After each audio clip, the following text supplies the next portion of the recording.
서울의 한 대학병원 진료실이었습니다. 김성철은 딱딱한 플라스틱 의자에 앉아 있었습니다. 그의 손은 무릎 위에 가지런히 놓여 있었습니다. 73세 노인의 손은 수십 년 노동의 흔적으로 거칠고 굵었습니다. 담당 의사는 모니터를 보며 입술을 꾹 다물었습니다. 그리고 천천히 고개를 돌려 성철을 바라보았습니다. 의사가 조심스럽게 입을 열었습니다. 김성철 환자분, CT 결과가 나왔습니다. 성철은 고개를 끄덕였습니다. 그의 얼굴에는 별다른 표정 변화가 없었습니다. 폐암 사기로 판정됩니다. 이미 림프절과 간으로 전이가 진행되었습니다. 의사는 잠시 말을 멈추었습니다. 치료를 시작하더라도 남은 시간은 3개월에서 6개월 정도로 예상됩니다. 진료실에 침묵이 흘렀습니다. 벽에 걸린 시계 초침 소리만 들렸습니다. 성철은 여전히 무표정했습니다. 그저 천천히 고개를 끄덕였습니다. 알겠습니다. 그의 목소리는 평소와 다르지 않았습니다. 낮고 묵직했습니다. 의사가 당황한 표정으로 물었습니다. 가족분께 연락하시겠습니까? 보호자가 필요합니다. 성철은 고개를 저었습니다.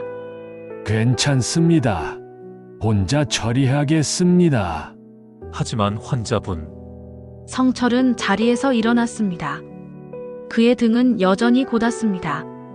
평생 구부정하게 살지 않겠다는 고집이 몸에 배어 있었습니다. 진료실 문을 나서는 성철의 뒷모습을 의사는 안타까운 눈빛으로 바라보았습니다. 병원 복도는 사람들로 붐볐습니다. 환자복을 입은 노인들이 보호자와 함께 천천히 걷고 있었습니다. 젊은 부부가 유모차를 밀며 소아과로 향했습니다. 중년 남성이 휠체어에 앉은 어머니를 조심스럽게 밀고 있었습니다. 성철은 그 모습들을 지나쳐 걸었습니다. 그의 걸음은 느렸지만 흔들림이 없었습니다.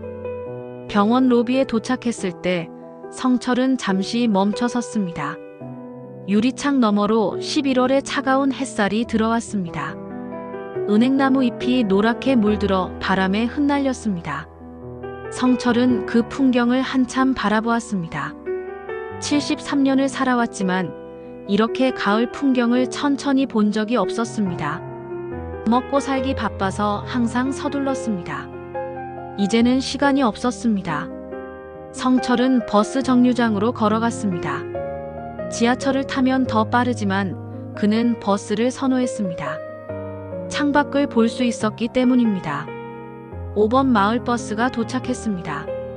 성철은 노인 무료 승차권을 단말기에 댔습니다. 삑 하는 소리가 났습니다. 버스 뒷좌석에 앉았습니다. 창밖으로 서울의 풍경이 지나갔습니다. 고층 아파트, 재개발 공사장, 오래된 다세대 주택. 성철이 평생 살아온 도시의 모습이었습니다. 1952년 충청남도 작은 농촌 마을에서 태어났습니다. 아버지는 6.25 전쟁 때 돌아가셨습니다. 어머니는 홀로 4자녀를 키웠습니다. 성철은 장남이었습니다. 17살 되던 해 서울로 올라왔습니다. 청계천 공구상에서 심부름부터 시작했습니다. 20살에 구로공단 금속공장에 취직했습니다. 30년을 그곳에서 일했습니다. 25에 결혼했습니다. 중매였습니다. 신부 이순옥은 23이었습니다. 얼굴도 제대로 보지 못한 채 결혼식을 올렸습니다. 이듬해 아들이 태어났습니다. 김재현. 어질고 착한 사람이 되라는 뜻으로 지은 이름이었습니다. 성철은 더욱 열심히 일했습니다. 주간 근무, 야간 근무를 가리지 않았습니다. 공장에서 집으로, 집에서 공장으로. 삶은 그 반복이었습니다. 재현이 초등학교에 입학했습니다. 성철은 입학식에 가지 못했습니다. 공장에서 중요한 납품이 있었습니다. 재현이 중학교에 입학했습니다. 성철은 또 가지 못했습니다. 야간 근무가 있었습니다. 재현이 고등학교에 입학했습니다. 이번에는 갔습니다. 하지만 입학식 내내 졸았습니다. 전날 밤샘 근무를 했기 때문이었습니다. 재현이 대학에 합격했습니다. SKY 대학 공대였습니다. 성철은 기뻤지만 표현하지 못했습니다. 그저 고개를 끄덕이며 말했습니다. 그래, 공부 열심히 해라.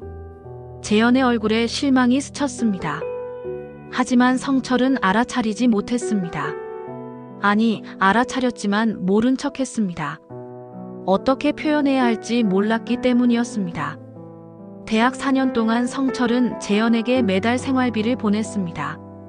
그리고 매번 같은 말을 했습니다. 사랑한다는 말은 한 번도 하지 못했습니다. 재현이 졸업하고 취직했습니다. IT 회사였습니다. 성철은 그 회사가 무엇을 하는지 몰랐습니다. 하지만 급여가 좋다는 것은 알았습니다. 재현은 곧 독립했습니다. 성철은 섭섭했지만 내색하지 않았습니다. 재현이 30에 결혼했습니다. 성철과 순옥은 결혼식에 참석했습니다. 하지만 성철은 축사 한마디 하지 않았습니다. 축의금만 건넸습니다. 손자가 태어났다는 소식을 들었습니다. 성철은 병문안을 가지 않았습니다. 며느리 부모가 있을 것 같아서였습니다. 불편할까봐였습니다. 결국 손자를 처음 본 것은 돌잔치 날이었습니다. 성철은 손자를 안아보지 못했습니다. 어떻게 안아야 할지 몰랐습니다. 그저 멀리서 바라만 보았습니다. 그 후로 재현과의 만남은 점점 줄어들었습니다. 명절에도 재현은 바쁘다는 핑계로 오지 않았습니다. 성철은 섭섭했지만 화내지 않았습니다. 자식도 자기 생활이 있으니까요. 2020년 여름 순옥이 쓰러졌습니다. 폐암이었습니다. 이미 많이 진행된 상태였습니다. 순옥은 기침을 오래 했었습니다. 성철은 알았습니다. 하지만 병원에 가자는 말을 차일피일 미뤘습니다. 병원비가 부담스러웠습니다. 연금만으로는 빠듯했습니다. 결국 순옥이 쓰러진 후에야 병원에 갔습니다. 너무 늦었습니다. 순옥은 2달을 버티지 못했습니다. 임종 직전 순옥이 성철의 손을 잡았습니다. 여보. 순옥의 목소리는 가늘었습니다. 힘들었지요? 고생 많았어요. 성철은 아무 말도 하지 못했습니다. 목이 메었습니다. 하지만 눈물은 나오지 않았습니다. 순옥이 눈을 감았습니다. 성철은 그 손을 꼭 쥐고 있었습니다. 식어가는 손을 느끼면서도 놓지 못했습니다. 장례식 날 재현이 왔습니다. 3년 만이었습니다. 재현은 많이 늙어 보였습니다. 45이었지만 쉰처럼 보였습니다. 재현은 성철에게 다가왔습니다. 아버지. 성철은 고개를 끄덕였습니다. 왔구나. 어머니가 많이 아프셨나 봐요? 왜 연락 안 하셨어요? 성철은 대답하지 않았습니다. 무엇라 말해야 할지 몰랐습니다. 재현의 눈빛이 차가워졌습니다. 병원비 때문이셨죠? 그렇게 돈이 아까우셨어요? 그게 아니라 어머니를 그렇게 보내시다니. 재현의 목소리가 떨렸습니다. 분노와 슬픔이 섞여 있었습니다. 성철은 아무 말도 하지 못했습니다. 변명할 수 없었습니다. 재현의 말이 맞았으니까요. 장례식이 끝난 후 재현은 떠났습니다. 그게 마지막이었습니다. 그 후로 3년간 연락이 없었습니다. 버스가 부천시 원종동에 도착했습니다. 성철은 자리에서 일어났습니다. 무릎이 아팠습니다. 요즘 부쩍 관절이 안 좋았습니다. 버스에서 내려 골목길을 걸었습니다. 오래된 다세대 주택들이 다닥다닥 붙어 있었습니다. 좁은 골목에는 화분들이 놓여 있었습니다. 이웃집 할머니가 키우는 고추와 상추였습니다. 성철의 집은 2층이었습니다. 계단을 오르는 것이 예전보다 힘들었습니다. 숨이 찼습니다. 폐암 때문이었습니다. 현관문을 열었습니다. 집안은 조용했습니다. 성철은 신발을 벗고 안으로 들어갔습니다. 거실 벽에는 가족 사진이 걸려 있었습니다. 재현이 5살 때 찍은 사진이었습니다.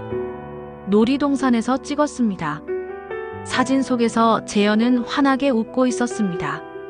순옥도 웃고 있었습니다. 하지만 성철만 무표정이었습니다. 웃는 법을 몰랐습니다. 성철은 그 사진을 오래 바라보았습니다. 그리고 천천히 손을 뻗어 사진을 만졌습니다. 먼지가 손끝에 묻었습니다. 주방으로 가서 물을 마셨습니다. 냉장고를 열었습니다. 김치와 반찬 몇 개가 있었습니다. 이웃집 할머니가 나눠준 것들이었습니다. 밥을 차려 먹을 기운이 없었습니다. 식탁에 그대로 앉았습니다. 의사의 말이 귓가에 맴돌았습니다. 성철은 식탁 위에 놓인 달력을 보았습니다. 11월이었습니다. 그렇다면 내년 봄쯤이었습니다. 벚꽃을 볼 수 있을까요? 아니, 벚꽃은 중요하지 않았습니다. 성철은 천천히 고개를 들었습니다. 거실 선반 위에 오래된 상자가 있었습니다. 순옥이 남긴 것들이 담긴 상자였습니다. 자리에서 일어나 상자를 내렸습니다. 뚜껑을 열었습니다. 순옥의 일기장이 있었습니다. 낡은 수첩들이 여러 권 있었습니다. 성철은 한 권을 꺼내 펼쳤습니다. 1995년 3월 2일. 재현이가 중학교에 입학했다.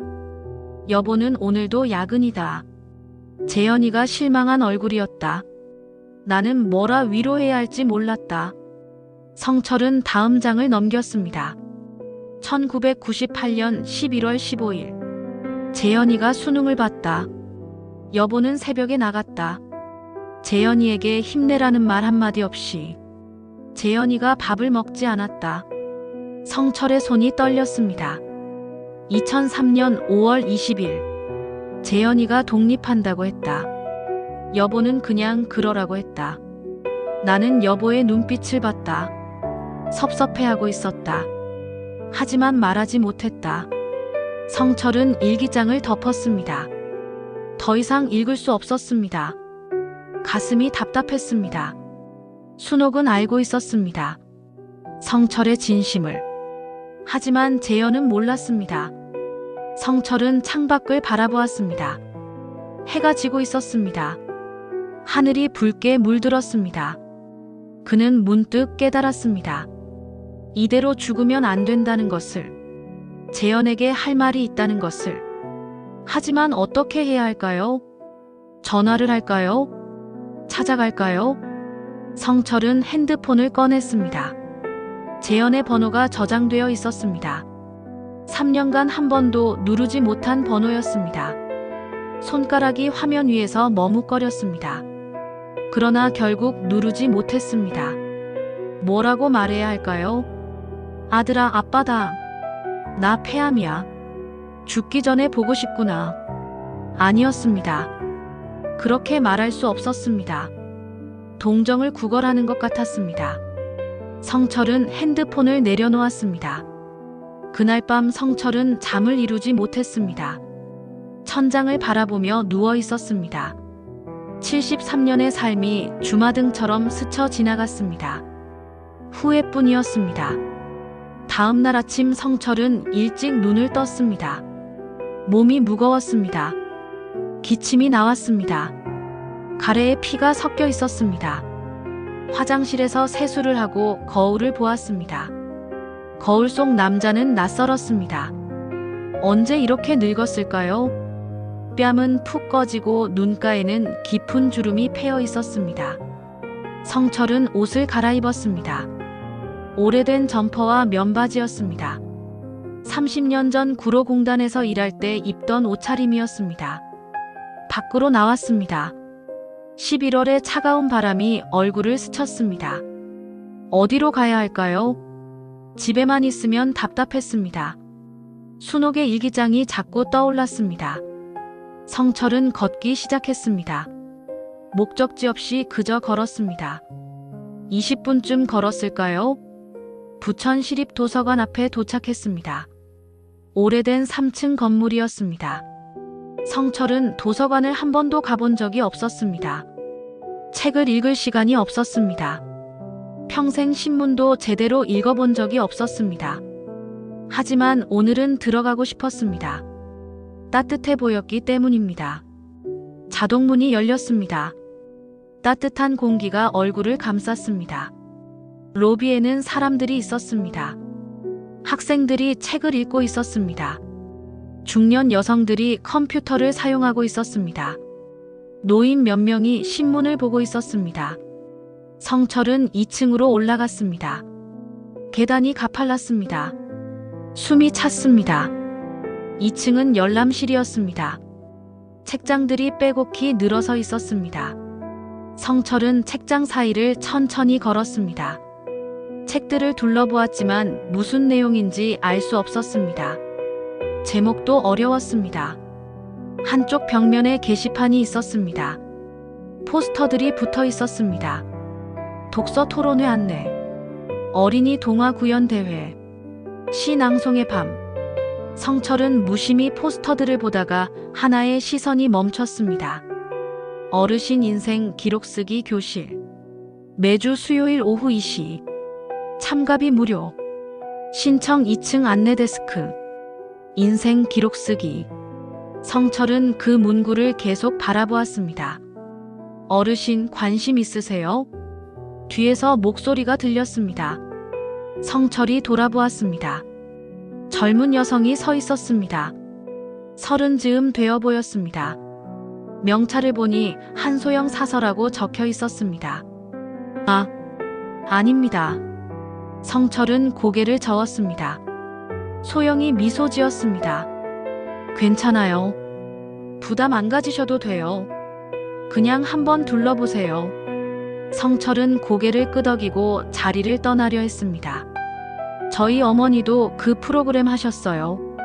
소영이 말했습니다. 성철이 멈춰 섰습니다.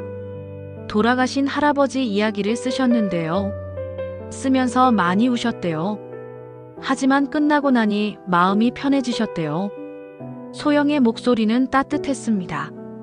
살면서 누구한테 말 못한 이야기들이 있잖아요. 그걸 글로 쓰면 조금 후련해지더라고요. 성철은 소영을 바라보았습니다. 소영의 눈빛이 진심 어려 보였습니다. 생각해 보시고요. 신청하시려면 언제든 오세요. 소영이 다시 미소 짓고 자리를 떠났습니다. 성철은 다시 포스터를 바라보았습니다. 매주 수요일 오후 2시. 오늘이 수요일이었습니다. 시계를 보니 오후 1시 30분이었습니다. 성철은 계단을 내려가 1층으로 갔습니다. 밖으로 나가려다가 멈춰 섰습니다. 순옥의 일기장이 떠올랐습니다. 재현의 어린 얼굴이 떠올랐습니다. 3개월에서 6개월이라는 시간이 떠올랐습니다. 성철은 천천히 돌아섰습니다. 다시 2층으로 올라갔습니다. 안내 데스크로 갔습니다. 소영이 앉아 있었습니다. 신청 하겠습니다. 성철의 목소리는 작았습니다. 소영이 환하게 웃었습니다. 잘 오셨어요. 이름과 연락처만 적어주시면 돼요. 성철은 떨리는 손으로 신청서를 작성했습니다. 글씨가 삐뚤빼뚤했습니다. 교실은 3층 세미나실에서 해요. 곧 시작하니까 올라가시면 돼요. 성철은 고개를 끄덕이고 3층으로 올라갔습니다. 세미나실 문이 열려 있었습니다. 안을 들여다보았습니다. 노인 5명이 앉아 있었습니다. 모두 70대로 보였습니다. 4명은 여성이었고 1명은 남성이었습니다. 성철은 망설였습니다. 들어가야 할까요? 아직 늦지 않았습니다. 지금 돌아가도 됩니다. 그때 안에 있던 남성 노인이 성철을 보았습니다. 어이, 들어오시게. 그는 손짓했습니다. 성철은 어쩔 수 없이 안으로 들어갔습니다. 새로 오신 분이구만. 반갑습니다. 난 이철우라고 합니다. 철우가 악수를 청했습니다. 성철은 그의 손을 잡았습니다. 김성철입니다. 어서 앉으시게. 오늘 첫 시간이니까 걱정 말고. 성철은 빈자리에 앉았습니다. 다른 노인들도 고개를 끄덕이며 인사했습니다. 잠시 후 소영이 들어왔습니다. 안녕하세요. 오늘부터 6주간 인생 기록 쓰기 교실을 시작하겠습니다. 저는 진행을 맡은 한소영 사서입니다. 소영이 자료를 나눠주었습니다. 종이와 연필이었습니다. 어려운 거 아니에요. 그냥 편하게 생각나는 대로 쓰시면 돼요. 문법이나 맞춤법은 신경 쓰지 마세요. 소영이 칠판에 글씨를 썼습니다. 내 인생에서 가장 기억에 남는 순간. 오늘은 이 주제로 한번 써보세요. 기쁜 일이어도 좋고 슬픈 일이어도 좋아요. 시간은 30분 드릴게요. 성철은 백지를 바라보았습니다. 연필을 들었습니다. 손이 떨렸습니다. 가장 기억에 남는 순간. 떠오르는 게 없었습니다. 아니, 너무 많았습니다. 재현이 태어난 날, 첫 월급을 받던 날, 순옥과 결혼하던 날, 어머니가 돌아가시던 날. 하지만 글로 쓰려니 막막했습니다. 무엇부터 어떻게 써야 할까요? 성철은 옆자리 철우를 슬쩍 보았습니다. 철우는 열심히 쓰고 있었습니다. 다른 노인들도 마찬가지였습니다. 모두 고개를 숙이고 글을 쓰고 있었습니다. 성철만 백지를 바라보고 있었습니다. 20분이 지났습니다. 성철은 여전히 한 글자도 쓰지 못했습니다. 소영이 다가왔습니다. 어르신 괜찮으세요? 성철은 고개를 들었습니다. 잘 모르겠습니다. 뭘 써야 할지. 소영이 의자를 끌어당겨 옆에 앉았습니다. 눈 감아보세요. 성철은 눈을 감았습니다. 지금 가장 떠오르는 사람이 누구예요? 순간 재현의 얼굴이 떠올랐습니다. 5살 때 얼굴이었습니다. 아들입니다. 그 아들분과 관련된 기억 중에 가장 선명한 게 뭔가요? 성철은 침묵했습니다. 기억이 하나 떠올랐습니다. 재현이 초등학교 3학년 때였습니다. 시험을 못 봤습니다. 그래서 화를 냈습니다. 성철의 목소리가 떨렸습니다. 그때 일을 써보세요. 어떻게 됐는지. 소영이 조용히 말하고 자리에서 일어났습니다. 성철은 눈을 떴습니다. 백지를 다시 바라보았습니다. 떨리는 손으로 연필을 들었습니다. 첫 글자를 썼습니다. 그날 나는 아들을 때렸다. 한번 쓰기 시작하자 글이 나왔습니다. 1985년 겨울이었다. 아들이 시험지를 들고 왔다. 수학 50점이었다. 나는 화가 났다. 이렇게 공부해서 어떻게 사냐고 소리쳤다. 아들이 울었다. 나는 더 화가 나서 머리를 때렸다. 아들이 바닥에 넘어졌다. 아내가 말렸다. 나는 방으로 들어갔다. 그날 밤 아들의 우는 소리가 들렸다. 나는 이불을 뒤집어 썼다. 성철은 글을 멈췄습니다. 손이 떨렸습니다. 가슴이 답답했습니다. 30분이 지났습니다. 이제 그만 쓰셔도 돼요. 원하시는 분은 읽어주셔도 좋아요. 소영이 말했습니다. 여성 노인 한 명이 손을 들었습니다. 제가 읽어볼게요. 그녀는 떨리는 목소리로 글을 읽기 시작했습니다. 돌아가신 남편 이야기였습니다. 다른 노인도 자신의 글을 읽었습니다. 어린 시절 어머니와의 기억이었습니다. 철우도 읽었습니다. 6.25 전쟁 때 헤어진 누나 이야기였습니다. 모두 읽고 나자 방안이 숙연해졌습니다. 몇몇은 눈물을 닦았습니다. 김성철 어르신도 읽어보실래요? 소영이 물었습니다. 성철은 고개를 저었습니다. 아닙니다. 그냥 괜찮아요. 다음에 읽으셔도 돼요. 소영이 미소 지었습니다. 오늘은 여기까지 할게요. 쓰신 글은 집에 가져가셔도 되고 여기 두셔도 돼요.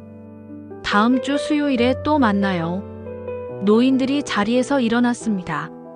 철우가 성철에게 다가왔습니다. 성철 씨, 다음 주에도 나오시게. 네. 처음엔 다들 어색하지. 나도 그랬어. 근데 계속 쓰다 보면 신기하게 마음이 편해져. 철우가 등을 토닥였습니다. 성철은 고개를 끄덕였습니다. 집으로 돌아가는 길이었습니다. 성철은 자신이 쓴 글을 가방에 넣고 있었습니다. 버스 안에서 그 글을 다시 꺼내보았습니다. 삐뚤빼뚤한 글씨였습니다. 하지만 또렷했습니다. 그날 나는 아들을 때렸다. 성철은 글을 접어 가방에 다시 넣었습니다. 창밖을 바라보았습니다. 해가 지고 있었습니다. 길거리에는 퇴근하는 사람들이 바쁘게 걸어가고 있었습니다. 누군가는 전화를 하며 웃고 있었습니다. 누군가는 아이 손을 잡고 걸어가고 있었습니다. 성철은 그 풍경을 바라보다가 문득 생각했습니다. 재현은 지금 퇴근하고 있을까요? 저렇게 전화하며 웃고 있을까요? 아니면 피곤한 얼굴로 집으로 가고 있을까요? 성철은 재현이 어떻게 살고 있는지 몰랐습니다. 3년 동안 한 번도 연락하지 않았습니다. 집에 도착했습니다. 현관문을 열고 들어갔습니다. 여전히 조용했습니다. 성철은 거실 전등을 켰습니다. 식탁에 앉았습니다. 가방에서 오늘 쓴 글을 꺼냈습니다. 다시 읽었습니다. 읽으면서 그날이 생생하게 떠올랐습니다. 재현의 울음소리, 순옥의 말리는 목소리, 자신의 떨리는 손. 성철은 책상 서랍을 열었습니다. 공책 한 권을 꺼냈습니다. 순옥이 쓰던 가계부였는데 뒷부분이 비어 있었습니다. 연필을 들었습니다. 다시 쓰기 시작했습니다. 그날 밤 나는 잠을 이루지 못했다. 아들을 때린 손이 아팠다. 하지만 방에서 나가지 못했다. 미안하다고 말할 용기가 없었다. 다음 날 아침 아들은 밥을 먹지 않았다. 나는 아무 말 없이 출근했다. 그 일은 그렇게 묻혔다. 하지만 아들의 눈빛이 달라졌다. 예전처럼 나를 보지 않았다. 나는 그걸 알았다. 하지만 모른 척했다. 성철은 글을 멈추고 눈을 감았습니다. 가슴이 무거웠습니다. 그날 밤 성철은 또 잠을 이루지 못했습니다. 계속 글을 썼습니다. 재현이 중학생이던 때, 고등학생이던 때, 대학생이던 때, 성철이 외면했던 순간들, 상처 줬던 순간들, 후회하는 순간들, 모두 글로 썼습니다. 동이 트고 있었습니다. 성철은 공책을 덮었습니다. 10페이지를 썼습니다. 몸은 피곤했지만 마음은 조금 가벼워졌습니다. 소영의 말이 맞았습니다. 쓰고 나니 조금 후련했습니다. 일주일이 지났습니다. 수요일이 되었습니다. 성철은 아침 일찍 일어났습니다. 오늘은 두 번째 글쓰기 교실이 있는 날이었습니다. 몸 상태가 좋지 않았습니다. 기침이 심해졌습니다. 가래에 피가 더 많이 섞여 나왔습니다. 밤에 식은땀을 흘렸습니다. 하지만 도서관에 가고 싶었습니다. 점심을 간단히 먹고 나왔습니다. 걷는 것이 힘들었습니다. 숨이 가빴습니다. 중간에 2번 멈춰 서서 쉬었습니다. 도서관에 도착했을 때는 땀이 흘렀습니다. 3층 세미나실로 올라갔습니다. 철우가 먼저 와 있었습니다. 성철 씨 왔구만. 철우가 반갑게 손을 흔들었습니다. 하지만 철우의 얼굴도 좋지 않았습니다. 야위었고 안색이 누렇게 떴습니다. 철우 씨도 안 좋아 보이는데. 당뇨 합병증이네. 일주일에 3번 투석 받으러 다니지. 철우가 씁쓸하게 웃었습니다. 그래도 이렇게 나오니 좋아. 집에만 있으면 답답해서. 다른 노인들도 하나둘 도착했습니다. 소영이 들어왔습니다. 오늘은 내가 미안한 사람에 대해 써보겠습니다. 소영이 칠판에 글씨를 썼습니다. 성철의 가슴이 철렁했습니다. 미안한 사람. 재현이 떠올랐습니다. 30분 드릴게요. 시작하세요. 성철은 연필을 들었습니다. 지난주보다 쉽게 글이 나왔습니다. 내가 미안한 사람은 아들이다. 이름은 김재현이다. 48살이다. 나는 그 아이에게 좋은 아버지가 아니었다. 때렸다. 무시했다. 사랑한다고 말하지 못했다. 그 아이는 나를 떠났다. 3년 전 아내 장례식 때가 마지막이었다. 나는 연락하지 못한다. 뭐라고 말해야 할지 모르겠다. 미안하다는 말을 하고 싶다. 하지만 용기가 없다. 이제 시간이 얼마 없다. 죽기 전에 꼭 말하고 싶다. 미안하다고. 사랑한다고. 성철은 글을 멈췄습니다. 눈시울이 뜨거워졌습니다. 평생 참아온 눈물이 차올랐습니다. 하지만 참았습니다. 남자는 우는 게 아니라고 배웠습니다. 30분이 지났습니다. 이번에도 읽고 싶으신 분 계세요? 여성 노인 한 명이 손을 들었습니다. 돌아가신 딸 이야기였습니다. 교통사고로 잃은 딸이었습니다. 그녀는 울면서 글을 읽었습니다. 다른 노인들도 눈물을 닦았습니다. 철우도 글을 읽었습니다. 아들 이야기였습니다. 젊었을 때 너무 엄하게 대했다는 내용이었습니다. 하지만 작년에 화해했네. 철우가 말했습니다. 내가 먼저 전화했지. 미안하다고 했어. 아들놈이 울더라고. 나도 울었지. 그 후로 자주 만나. 철우의 목소리가 떨렸습니다. 늦었다고 생각하지 말게. 지금이라도 연락하면 돼. 성철은 철우를 바라보았습니다. 철우가 미소 지었습니다. 수업이 끝났습니다. 성철과 철우는 함께 계단을 내려갔습니다. 성철 씨, 커피 한잔 하세. 좋습니다. 도서관 1층에 작은 카페가 있었습니다. 두 사람은 커피를 주문하고 앉았습니다. 아들한테 연락 못하는 게 마음에 걸리는가 보이. 철우가 말했습니다. 성철은 고개를 끄덕였습니다. 어떻게 연락하셨습니까? 용기가 어떻게 났습니까? 용기라. 그냥 죽기 싫었어. 이대로 죽으면 후회할 것 같았지. 철우가 커피를 한 모금 마셨습니다. 전화했어. 손이 떨리더라고. 목소리도 안 나오고. 그런데 아들놈이 먼저 울었어. 아빠라고 부르더라고. 철우의 눈가가 붉어졌습니다. 그때 알았지. 아이들도 기다리고 있었다는 걸. 우리가 먼저 손 내밀기만 하면 되는 거였어. 성철은 커피잔을 꽉 쥐었습니다. 저도 그럴 수 있을까요? 물론이지. 아버지가 먼저 미안하다고 하면 돼. 자식이 어떻게 부모를 거절하겠어. 철우가 성철의 어깨를 두드렸습니다. 생각만 하지 말고 행동하게. 시간이 많지 않잖아. 그 말이 가슴에 박혔습니다. 집으로 돌아오는 길이었습니다. 성철은 철우의 말을 계속 떠올렸습니다. 그날 밤 성철은 다시 공책을 꺼냈습니다. 글을 쓰기 시작했습니다. 이번에는 재현에게 하고 싶은 말을 썼습니다. 재현아, 아빠다. 잘 지내냐? 아빠는 요즘 몸이 안 좋구나. 병원에 다니고 있다. 내게 할 말이 있어서 이렇게 글을 쓴다. 성철은 글을 멈췄습니다. 다음에 뭐라고 써야 할까요? 한참을 고민하다가 다시 썼습니다. 미안하다. 아빠가 너한테 못했다. 좋은 아빠가 되지 못했다. 하지만 너를 사랑했다. 표현을 못했을 뿐이다. 용서해다오. 성철은 공책을 덮었습니다. 눈물이 흘렀습니다. 이번에는 참지 않았습니다. 이틀이 지났습니다. 금요일 아침이었습니다. 핸드폰이 울렸습니다. 모르는 번호였습니다. 여보세요? 성철 씨인가요? 나 이철우 아들 이민호입니다. 성철은 놀랐습니다.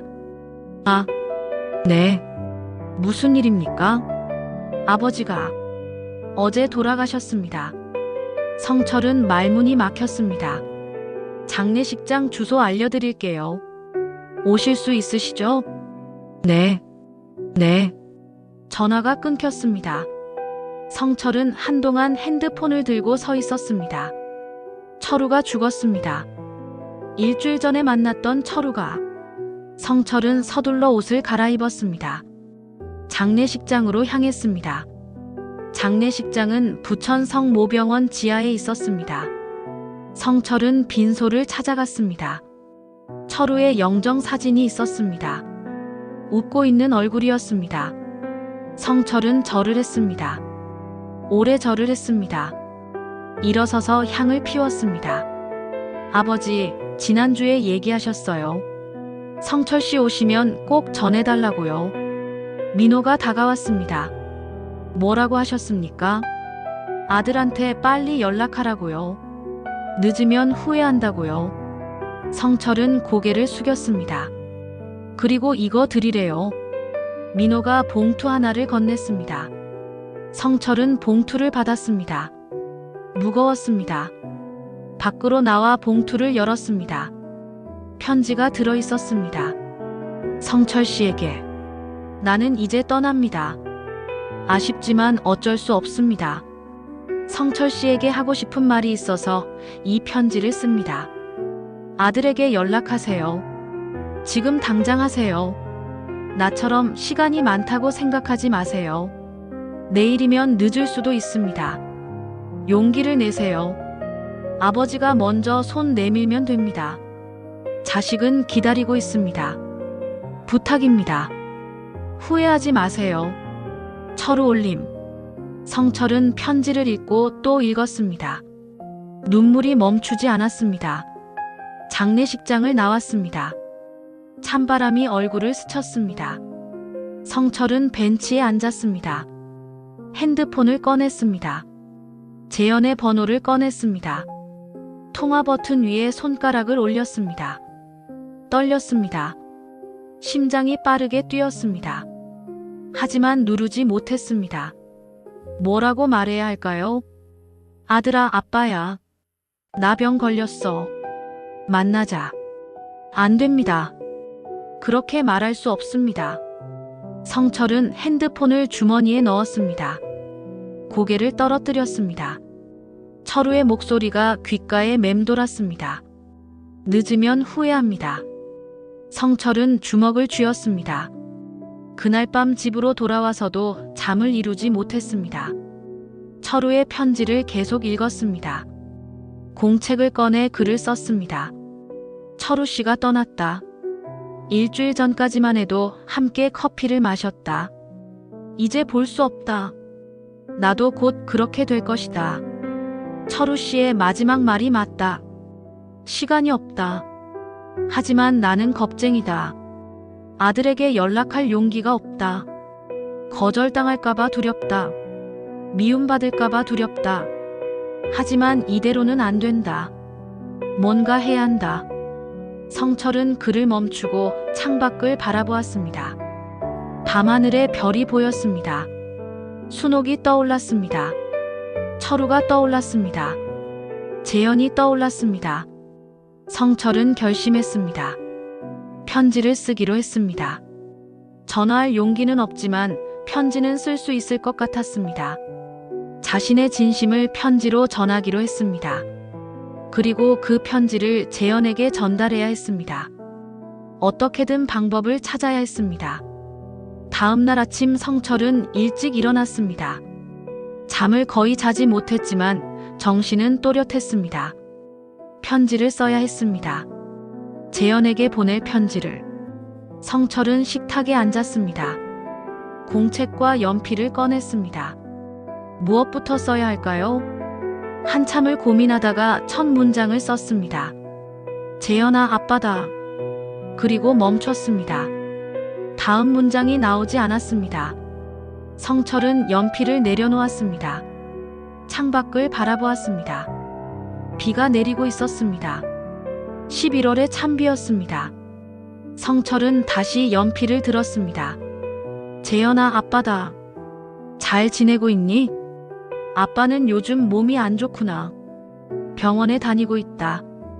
크게 아픈 건 아니니 걱정하지 마라. 거짓말이었습니다. 하지만 진실을 쓸 수 없었습니다.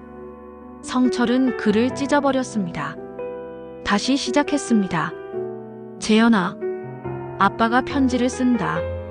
말로는 못할 것 같아서 이렇게 글을 쓴다. 아빠한테 하고 싶은 말이 많다. 평생 하지 못한 말들이다. 조금 나아졌습니다. 성철은 계속 썼습니다. 하지만 한 페이지를 쓰고 나니 막혔습니다. 무슨 말을 어떻게 이어가야 할지 모르겠었습니다. 성철은 공책을 덮었습니다. 한숨을 쉬었습니다. 생각보다 어려웠습니다. 다음 주 수요일이 되었습니다. 세 번째 글쓰기 교실 날이었습니다. 성철은 도서관으로 향했습니다. 몸이 더 무거워졌습니다. 기침도 더 심해졌습니다. 세미나실에 도착했습니다. 철우의 자리가 비어 있었습니다. 다른 노인들도 그 자리를 쳐다보았습니다. 모두 철우가 떠난 것을 알고 있었습니다. 소영이 들어왔습니다. 그녀의 표정도 어두웠습니다. 이철우 어르신이 돌아가셨다는 소식 들으셨죠? 모두 고개를 끄덕였습니다. 철우 어르신이 남기신 글이 있어요. 읽어드릴게요. 소영이 종이를 꺼냈습니다. 나는 행복했다. 마지막 1년이 가장 행복했다. 아들과 화해했기 때문이다. 미안하다고 말했다. 사랑한다고 말했다. 아들도 같은 말을 했다. 우리는 껴안고 울었다.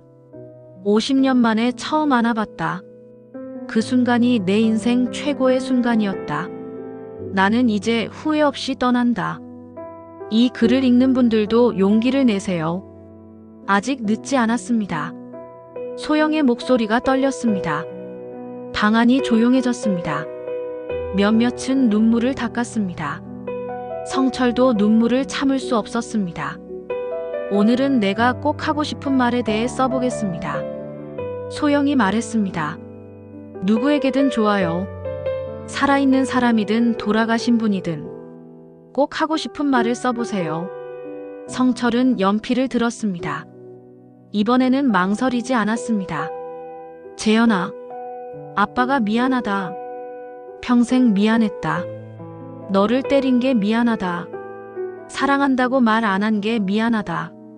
너의 꿈을 무시한 게 미안하다.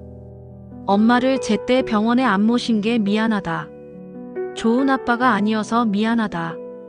하지만 알아다오. 아빠는 너를 사랑했다. 내가 태어났을 때 정말 기뻤다. 내가 걸을 때 자랑스러웠다. 내가 학교에 갈 때 뿌듯했다. 내가 대학에 붙었을 때 눈물이 날 것 같았다. 하지만 표현하지 못했다. 아빠는 그렇게 배웠다. 남자는 강해야 한다고. 감정을 드러내면 안 된다고. 하지만 그게 잘못이었다. 너를 아프게 했다. 정말 미안하다. 용서해다오. 아빠를 용서해다오. 성철은 글을 다 쓰고 연필을 내려놓았습니다. 손이 떨렸습니다. 눈물이 종이에 떨어졌습니다. 30분이 지났습니다. 읽고 싶으신 분 계세요? 소영이 물었습니다. 성철은 손을 들었습니다. 자신도 놀랐습니다. 무의식적으로 손이 올라갔습니다. 김성철 어르신 읽어주시겠어요? 소영이 미소 지었습니다. 성철은 떨리는 손으로 종이를 들었습니다. 목소리가 나올까 걱정되었습니다. 재현아. 첫 단어를 발음하는 순간 목이 메었습니다. 잠시 멈췄습니다. 심호흡을 했습니다. 아빠가 미안하다. 성철은 천천히 글을 읽어나갔습니다. 중간중간 목소리가 떨렸습니다. 눈물이 흘렀습니다. 하지만 끝까지 읽었습니다. 아빠를 용서해다오. 마지막 문장을 읽고 나자 방 안이 숙연해졌습니다. 한 여성 노인이 먼저 박수를 쳤습니다. 다른 노인들도 따라 박수를 쳤습니다. 소영도 눈물을 닦으며 박수를 쳤습니다. 어르신, 정말 용기 있으세요. 이 편지를 아드님께 보내시는 게 어떨까요? 소영이 다가와 말했습니다. 성철은 고개를 저었습니다. 아직 준비가 안 됐습니다. 그럼 계속 쓰세요. 마음의 준비가 될 때까지요. 서두르지 않으셔도 돼요. 소영이 성철의 어깨를 가볍게 두드렸습니다. 수업이 끝나고 성철은 혼자 카페에 앉았습니다. 철우와 마지막으로 커피를 마셨던 그 자리였습니다. 성철은 오늘 쓴 글을 다시 꺼내보았습니다. 읽고 또 읽었습니다. 이 글을 재현에게 보내야 했습니다. 하지만 어떡해요? 전화번호는 있었습니다. 주소도 알고 있었습니다. 분당 어딘가였습니다. 성철은 핸드폰을 꺼냈습니다. 인터넷 검색을 했습니다. 손자 김도윤의 이름을 쳤습니다. 한참을 찾다가 페이스북 계정을 발견했습니다. 공개 계정이었습니다. 손자의 사진들이 있었습니다. 대학교 캠퍼스에서 찍은 사진, 친구들과 함께 찍은 사진. 성철은 한 장 한 장 천천히 보았습니다. 손자가 이렇게 컸습니다. 20살이었습니다. 재현을 닮았습니다. 성철은 사진을 보다가 멈췄습니다. 한 달 전에 올린 게시물이었습니다. 할아버지가 보고 싶다. 한 번도 만난 적 없지만 아빠는 할아버지 이야기를 안 하신다. 무슨 일이 있었던 걸까? 언젠가 만나볼 수 있을까? 성철은 그 글을 여러 번 읽었습니다. 손자도 자신을 궁금해하고 있었습니다. 성철은 메시지를 쓰기 시작했습니다. 하지만 무엇을 쓸지 몰라 지웠습니다. 다시 쓰고 또 지웠습니다. 결국 아무것도 보내지 못했습니다. 집으로 돌아왔습니다. 성철은 책상 앞에 앉았습니다. 공책을 꺼냈습니다. 오늘부터 본격적으로 편지를 쓰기로 했습니다. 성철은 연필을 들고 생각했습니다. 재현에게 무엇을 말해야 할까요? 자신의 어린 시절부터 시작하기로 했습니다. 재현이 아버지를 이해하려면 아버지의 과거를 알아야 했습니다. 재현아, 아빠 이야기를 해줄게. 너는 아빠에 대해 아는 게 없을 거다. 아빠도 말한 적이 없으니까. 아빠는 1952년에 태어났다. 충청남도 작은 마을이었다. 아빠의 아버지, 그러니까 너의 할아버지는 6.25 전쟁 때 돌아가셨다. 아빠가 태어나기도 전이었다. 아빠는 아버지 얼굴을 모른다. 아빠 어머니는 혼자 네 자식을 키우셨다. 정말 힘드셨다. 먹을 것이 없었다. 아빠는 마디였다. 그래서 동생들을 돌봐야 했다. 7살 때부터 일을 했다. 남의 집 밭에서 일했다. 품삯으로 쌀을 받았다. 그 쌀로 동생들을 먹였다. 학교는 제대로 못 다녔다. 일을 해야 했으니까. 초등학교도 겨우 졸업했다. 17살 때 서울로 올라왔다. 돈을 벌러 청계천 공구상에서 일했다. 하루 종일 무거운 걸 날랐다. 손이 부르텄다. 하지만 견뎠다. 20살에 구로공단 공장에 들어갔다. 금속 공장이었다. 거기서 30년을 일했다. 매일 똑같은 일을 반복했다. 기계처럼 일했다. 아빠는 그렇게 배웠다. 살아남으려면 강해야 한다고. 감정을 드러내면 안 된다고. 참아야 한다고. 그게 아빠의 삶이었다. 성철은 글을 멈추고 창밖을 보았습니다. 어둠이 내리고 있었습니다. 손목이 아팠습니다. 오랜만에 긴 글을 썼습니다. 하지만 계속 쓰고 싶었습니다. 재현아, 25살에 너의 엄마를 만났다. 중매였다. 처음 본 날 엄마는 수줍어했다. 아빠도 어색했다. 결혼식을 올렸다. 작은 식당에서 했다. 하객도 몇 명 없었다. 하지만 아빠는 행복했다.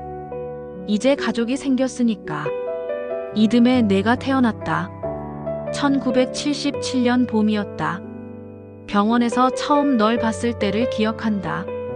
정말 작았다. 아빠 손바닥만 했다. 아빠는 울 뻔했다.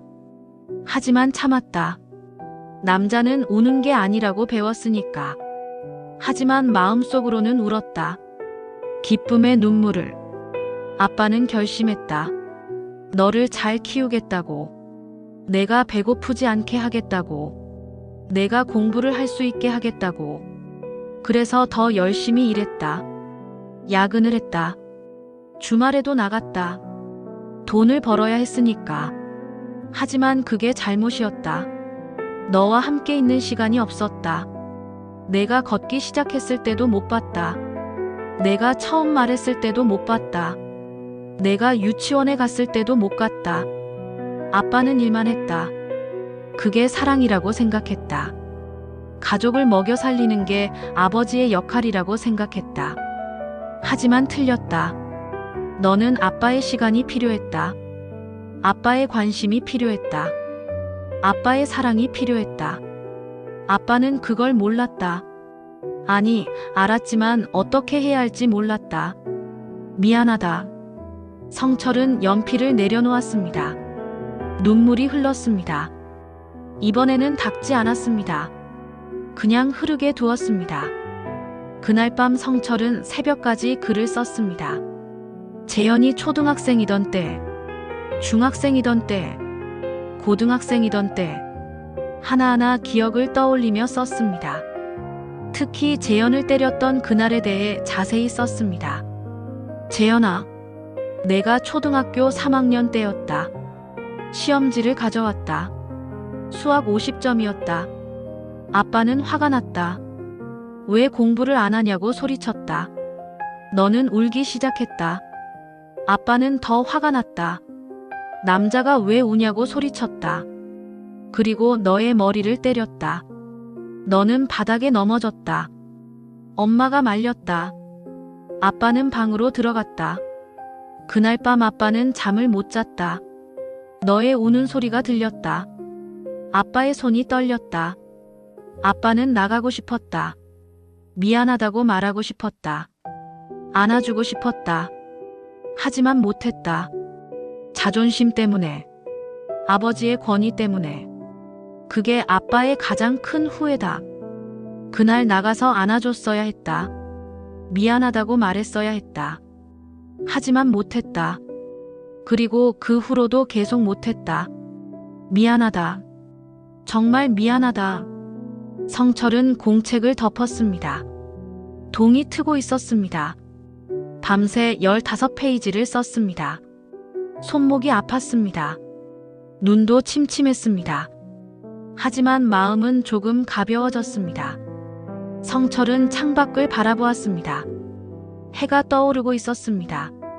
새로운 하루가 시작되었습니다. 며칠이 지났습니다. 성철은 매일 글을 썼습니다.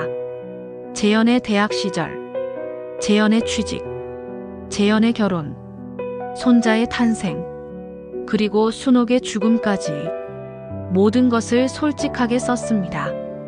자신의 잘못도, 후회도, 그리움도. 일주일 후 편지가 완성되었습니다. 공책 한 권을 다 채웠습니다. 50페이지가 넘었습니다. 성철은 편지를 처음부터 끝까지 다시 읽었습니다. 고칠 곳을 찾았습니다. 문장을 다듬었습니다. 그리고 마지막 페이지에 마지막 문장을 썼습니다. 재현아, 아빠는 곧 떠날 거다. 시간이 많지 않다. 하지만 괜찮다. 이 편지를 쓰면서 아빠는 평화로워졌다. 너에게 하고 싶었던 말을 다 했으니까. 아빠의 마지막 부탁이다. 너는 좋은 아버지가 되어라. 아빠처럼 살지 마라. 도윤이에게 사랑한다고 말해라. 안아줘라. 시간을 함께 보내라. 그게 아빠의 마지막 소원이다. 사랑한다. 아빠가 너를 정말 사랑했다. 그걸 알아다오. 아빠가. 성철은 연필을 내려놓았습니다. 편지가 완성되었습니다. 이제 이 편지를 재현에게 전해야 했습니다. 하지만 어떡해요? 성철은 다음 수요일 글쓰기 교실에서 소영에게 부탁하기로 했습니다. 자신이 죽으면 재현에게 전해달라고. 그게 최선인 것 같았습니다. 재현이 마지막 페이지를 덮었습니다. 재현은 한동안 고개를 숙이고 있었습니다. 어깨가 떨렸습니다. 울고 있었습니다. 성철은 기다렸습니다. 아무 말도 하지 않았습니다. 아버지. 재현이 고개를 들었습니다. 눈이 빨갛게 충혈되어 있었습니다. 왜 이제야 이런 말씀을 하세요? 재현의 목소리가 떨렸습니다. 진작 이렇게 말씀하셨으면. 재현은 말을 잇지 못했습니다. 성철도 눈물을 흘렸습니다. 미안하다. 늦어서 미안하다. 저도 미안해요. 저도 아버지 마음을 몰랐어요. 재현이 일어났습니다. 성철에게 다가왔습니다. 그리고 무릎을 꿇었습니다. 아버지, 용서해 주세요. 제가 불효했습니다. 성철은 놀랐습니다. 아니다. 아빠가 잘못했다. 아빠가 못난 아버지였다. 성철도 재현의 손을 잡았습니다. 재현아, 아빠를 용서해다오. 재현이 아버지를 껴안았습니다. 성철도 아들을 안았습니다. 48년 만에 처음 제대로 안아보는 것이었습니다. 아버지와 아들은 한참을 껴안고 울었습니다. 도윤도 옆에서 눈물을 닦았습니다. 한참 후 두 사람은 자리에 앉았습니다. 성철은 부엌으로 가서 갈비찜을 가져왔습니다. 내가 좋아하던 음식이다. 엄마 레시피대로 만들었다. 재현은 갈비찜을 보며 또 눈물이 났습니다. 어릴 때 엄마가 자주 해주셨어요. 그래, 내가 좋아했지. 세 사람은 함께 밥을 먹었습니다. 오랜만에 가족이 함께 식탁에 앉았습니다. 밥을 먹으면서 이야기를 나눴습니다. 재현은 자신의 삶에 대해 말했습니다. 회사 일, 도윤을 키우며 느낀 것들, 아버지를 원망했지만 동시에 그리웠던 마음. 성철은 들었습니다. 끝까지 들었습니다. 중간에 끊지 않았습니다. 도윤도 이야기했습니다.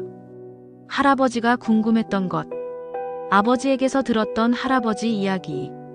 아빠는 할아버지가 무섭다고만 하셨어요. 하지만 어릴 때 할아버지가 찍어준 사진을 봤어요.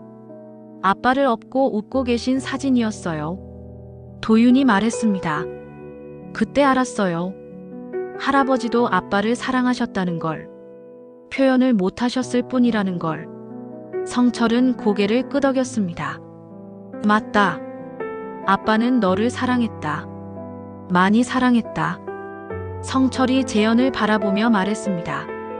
하지만 표현할 줄 몰랐다. 아빠도 그렇게 배우지 못했으니까.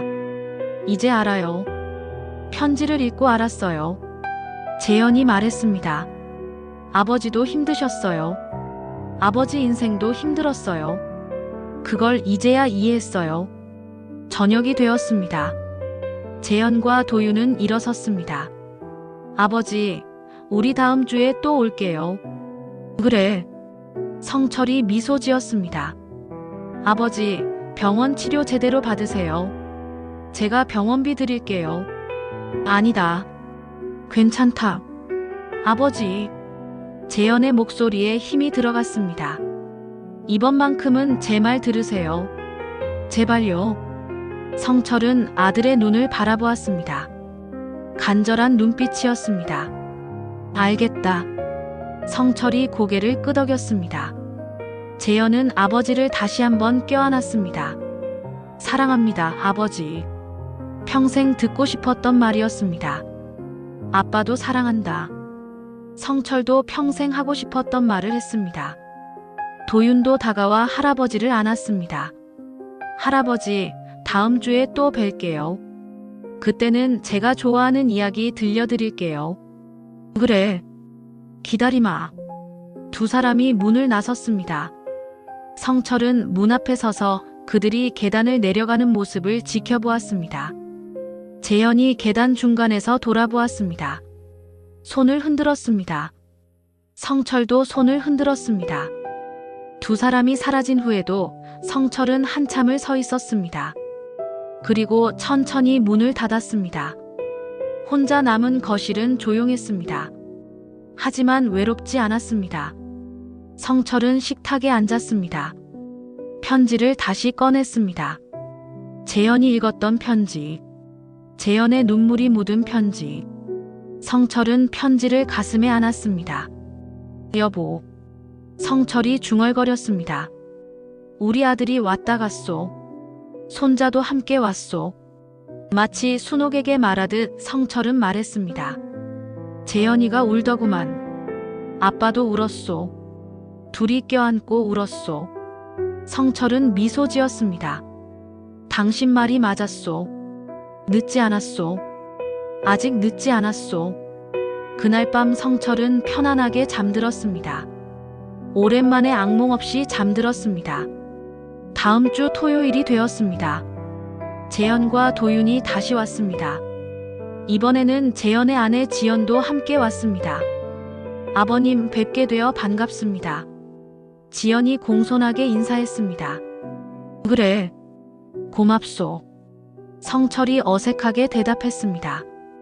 지연은 음식을 많이 가져왔습니다. 성철이 좋아할 만한 반찬들이었습니다. 아버님 많이 드세요. 제가 직접 만들었어요.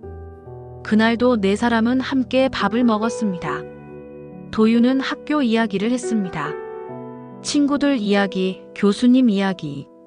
재현은 어린 시절 이야기를 했습니다. 이번에는 좋았던 기억들을. 아버지가 놀이동산 데려가 주신 적 있어요. 제가 5살 때였나? 처음 타본 회전목마였어요. 그래. 기억나는구나. 네. 그날 정말 행복했어요. 아버지가 제 손을 꼭 잡아주셨어요. 재현이 미소 지었습니다. 그 기억만으로도 저는 버텼어요. 힘들 때마다. 성철의 눈가가 뜨거워졌습니다. 그 후로 재현과 도윤은 매주 찾아왔습니다. 때로는 주중에도 왔습니다. 성철은 병원 치료를 다시 시작했습니다. 재현이 병원비를 댔습니다. 성철은 더 이상 거절하지 않았습니다.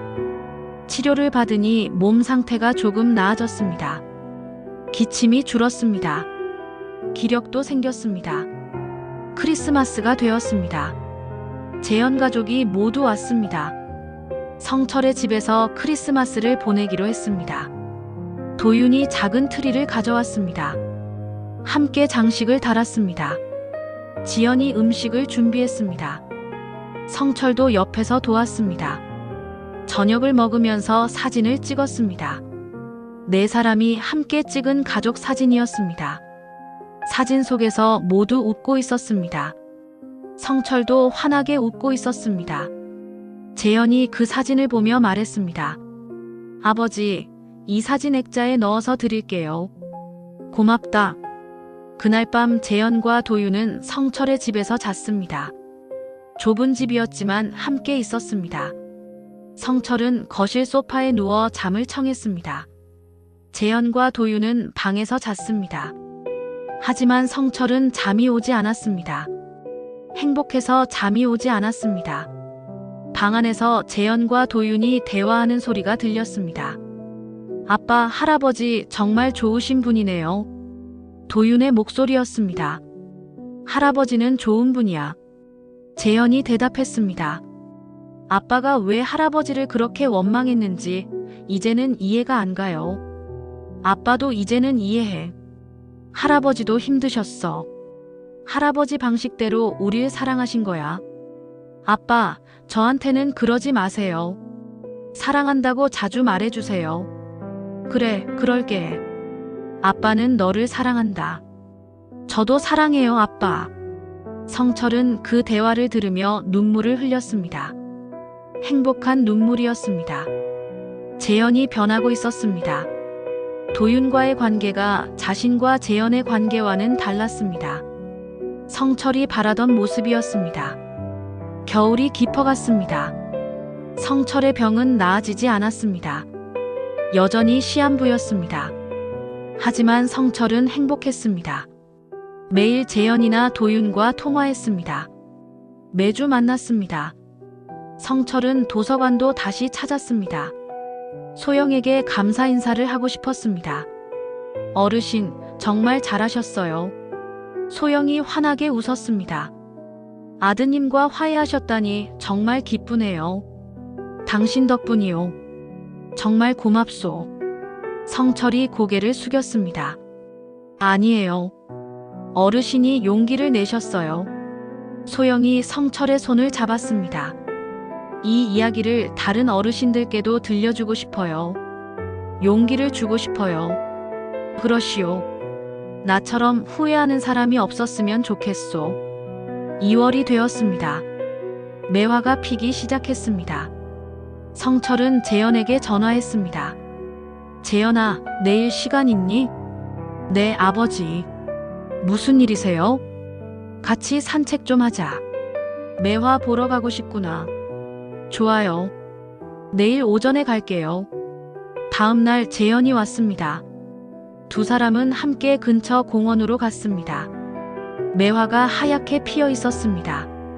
참 예쁘구나. 성철이 매화를 바라보며 말했습니다. 아빠는 평생 이런 걸 볼 여유가 없었다. 일만 했지. 하지만 후회하지 않는다. 너를 키웠으니까. 그걸로 충분하다. 성철이 재현을 바라보았습니다. 재현아, 아빠는 이제 가도 여한이 없다. 아버지, 그런 말씀하지 마세요. 재현의 목소리가 떨렸습니다. 아니다. 사실이야. 아빠는 이제 평화롭다. 너와 화해했으니까. 성철이 재현의 어깨에 손을 얹었습니다. 아빠의 마지막 부탁이다. 도윤이를 잘 키워라. 사랑한다고 자주 말해라. 안아줘라. 아빠처럼 후회하지 마라. 네. 그럴게요. 그리고 행복하게 살아라. 그게 아빠의 소원이다. 두 사람은 벤치에 앉았습니다. 한참을 말없이 매화를 바라보았습니다. 아버지. 재현이 입을 열었습니다. 사랑합니다. 아빠도 사랑한다. 그날 오후 집으로 돌아오는 길에 성철은 쓰러졌습니다. 재현이 급히 병원으로 데려갔습니다. 의사가 말했습니다. 시간이 얼마 남지 않으셨습니다. 입원하시는 게 좋겠습니다. 성철은 고개를 저었습니다. 집에서 지내고 싶소. 하지만 환자분, 집에 가고 싶소. 내 집에서 마지막을 맞고 싶소. 재현이 아버지의 손을 잡았습니다. 알겠어요. 아버지 뜻대로 하세요. 제가 옆에 있을게요. 그날부터 재현은 아버지 집에서 지냈습니다. 회사에 휴가를 냈습니다. 도윤도 학교를 쉬고 왔습니다. 지연도 함께 왔습니다. 세 사람은 교대로 성철을 돌봤습니다. 성철은 침대에 누워 있었습니다. 몸이 많이 약해졌습니다. 말하는 것도 힘들었습니다. 하지만 행복했습니다. 가족이 곁에 있었습니다. 일주일이 지났습니다. 어느 날 아침 성철이 재현을 불렀습니다. 재현아. 네, 아버지. 재현이 다가갔습니다. 고맙다. 정말 고맙다. 아버지, 힘 빼지 마세요. 아니다. 할 말이 있다. 성철이 재현의 손을 잡았습니다. 아빠는 행복했다. 마지막이 가장 행복했다. 저도 행복했어요, 아버지. 사랑한다. 우리 아들. 저도 사랑해요, 아버지. 성철은 미소 지었습니다. 그리고 천천히 눈을 감았습니다. 평화로운 얼굴이었습니다. 재현은 아버지의 손을 꼭 쥐고 있었습니다. 아버지, 편히 쉬세요. 재현의 눈물이 아버지의 손등에 떨어졌습니다. 성철은 그렇게 세상을 떠났습니다. 2024년 2월 15일이었습니다. 향년 73세였습니다. 장례식은 조촐했습니다. 재현 가족과 몇몇 이웃들이 왔습니다. 소영도 왔습니다. 글쓰기 교실 노인들도 왔습니다. 영정 사진은 크리스마스 때 찍은 사진이었습니다. 환하게 웃고 있는 성철의 모습이었습니다. 재현은 조문객들에게 아버지 이야기를 했습니다. 저희 아버지는 평생 표현을 못하셨어요. 하지만 저를 사랑하셨어요. 재현의 목소리가 떨렸습니다. 마지막 몇 달이 가장 행복한 시간이었어요. 아버지도 저도 늦었지만 화해할 수 있어서 감사합니다. 도윤도 할아버지를 추모하는 글을 읽었습니다. 할아버지를 만난 건 짧은 시간이었지만 제 인생에서 가장 소중한 시간이었습니다. 할아버지는 제게 가족의 소중함을 가르쳐 주셨습니다. 할아버지 사랑합니다. 그리고 감사합니다. 3일장이 끝났습니다. 성철은 순옥이 잠든 곳 옆에 묻혔습니다. 묘비에는 이렇게 적혔습니다. 김성철, 1952년에서 2024년까지 사랑하는 아버지, 할아버지, 평화롭게 잠들다. 1년 후, 재현은 여전히 아버지가 쓴 편지를 간직하고 있었습니다. 가끔 꺼내 읽었습니다. 읽을 때마다 새로운 의미를 발견했습니다. 도윤은 대학을 졸업하고 취직했습니다. 첫 월급으로 할아버지 묘소에 꽃을 가져다 놓았습니다. 재현과 도윤은 매달 성철의 묘를 찾았습니다. 함께 이야기를 나누었습니다. 아버지, 오늘 도윤이가 첫 출근했어요. 잘할 거예요. 할아버지, 저 회사에서 칭찬받았어요. 자랑스러워 하실 거예요. 재현은 아버지의 이야기를 책으로 만들었습니다. 소영의 도움을 받았습니다. 죽음을 준비하던 노인, 글쓰기로 인생을 바꾸다. 그 책은 많은 사람들에게 감동을 주었습니다. 특히 가족과 소원한 사람들에게. 어느 독자가 편지를 보냈습니다. 이 책을 읽고 20년 만에 아버지께 전화했습니다. 늦지 않았습니다. 감사합니다. 재현은 그 편지를 읽으며 생각했습니다.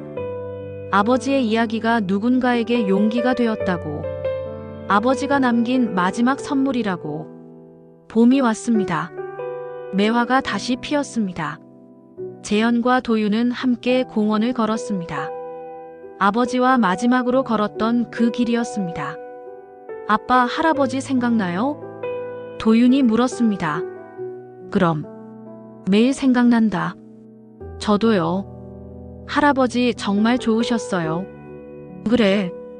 좋은 분이셨지. 두 사람은 벤치에 앉았습니다. 도윤아. 재현이 아들을 바라보았습니다. 사랑한다. 저도 사랑해요, 아빠. 도윤이 미소 지었습니다. 하늘에서 매화 꽃잎이 떨어졌습니다. 바람에 날려 춤을 추었습니다. 마치 성철이 지켜보고 있는 것 같았습니다. 미소 지으며. 그렇게 봄은 깊어갔습니다. 새로운 시작의 계절이었습니다. 성철의 이야기는 끝났지만 그가 남긴 사랑은 계속되었습니다. 재현에게서 도윤에게로, 그리고 그 다음 세대로. 상처가 아닌 사랑의 대물림. 그것이 성철이 마지막으로 남긴 가장 큰 선물이었습니다.